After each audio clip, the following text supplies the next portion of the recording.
If workplace culture is your jam, you're in the right place. Check out this episode of Culture Secrets, the podcast dedicated to creating workplaces where both employees and the companies thrive. Welcome to the Culture Secrets podcast. I'm your host, Chellie Phillips, and I just happen to be the author of the book by the same name.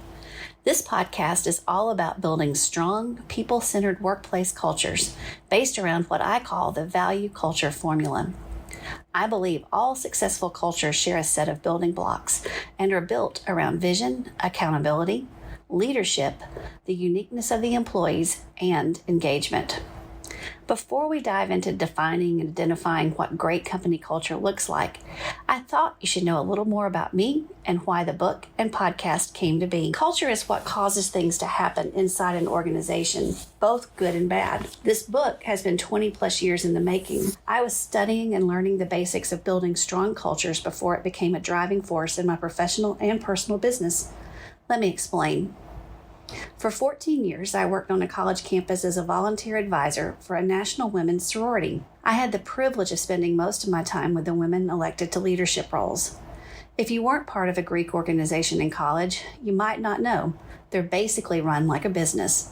Some have budgets in the hundreds of thousands of dollars, and these are managed by 18 to 22-year-olds.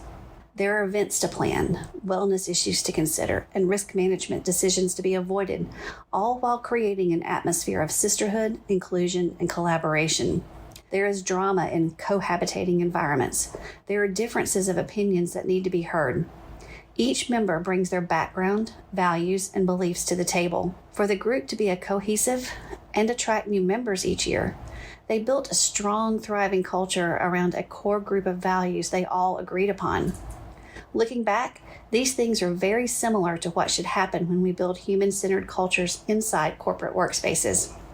In my 25 plus years working for electric cooperatives, I've spoken numerous times on national, state, and regional stages about the importance of communicating our value-based system and how we need to connect and engage with our current and future workforce so that we continue to be the electric provider of a choice for millions of our members.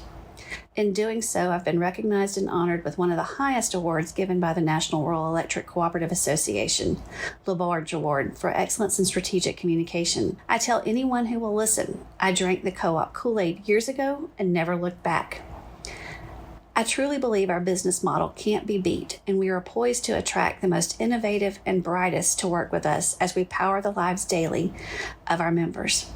That ability comes because of the values we're founded on and the fact that they match those people entering the workforce. In my current role as Vice President of Communications for Coweta Fayette EMC, right outside of Atlanta, I'm blessed to have a CEO who believes in creating a people-centered culture. He supported my efforts in creating our nationally recognized internal development program, Vision EMC, which is now being implemented in other states across the U.S. It includes elements of professional and personal development, but its main goal is to build a collaborative work environment where employees feel they have a voice and their contribution is valued.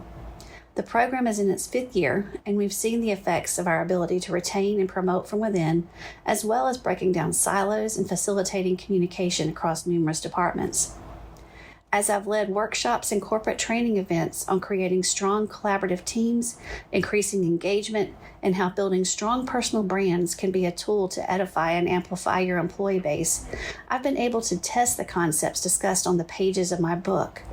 It also helped to solidify my definition of employee engagement. In essence, employee engagement is the emotional commitment an employee has to an organization. It's the strength of their mental and emotional connection to that workplace. It's their willingness and ability to contribute to company success. It's how enthusiastic and committed they are to their work and the organization. When employees feel engaged, they care about the company, they do their best work to help achieve company goals. When employees are engaged, their number one objective is to contribute to the company's success. Employee engagement is not about employee benefits or bonuses. It's about feeling they are part of the organization. After the publication of my first 2 award-winning books, When in Doubt, Delete It, and Get Noticed, Get Hired, I began taking personal coaching clients who are interested in creating an irresistible personal career brand designed to land them in the interview seat of their ideal career.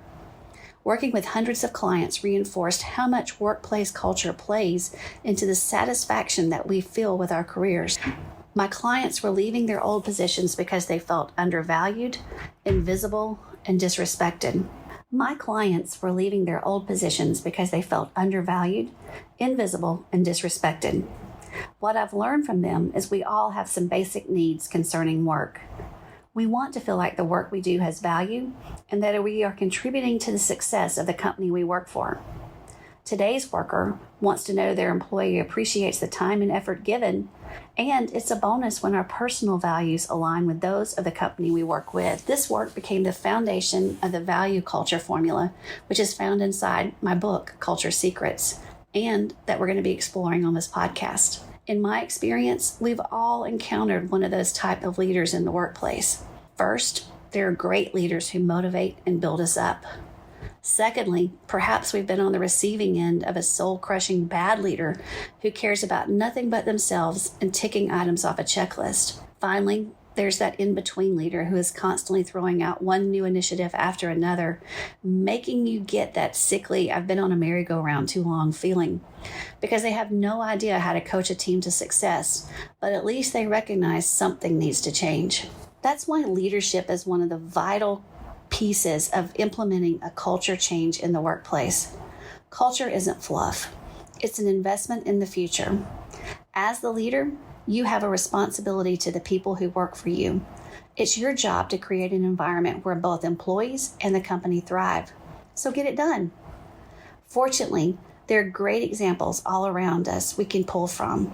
Over the last few years, I've had the opportunity to learn how culture impacts organizations. The value culture method provides the tools and methods you need to build a thriving workplace. And now I've been able to put it on the pages and share it in interview form with you here on this podcast.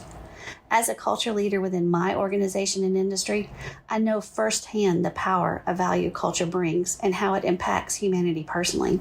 As you're listening to this podcast or reading the pages of the book, I hope you too feel the impact this type of culture can have on your workplace. It's my hope that you take action on what you feel. We all seek to improve ourselves, but to do so in an environment and culture that benefits everyone in all positions is why I'm here today. Thanks for listening to Culture Secrets.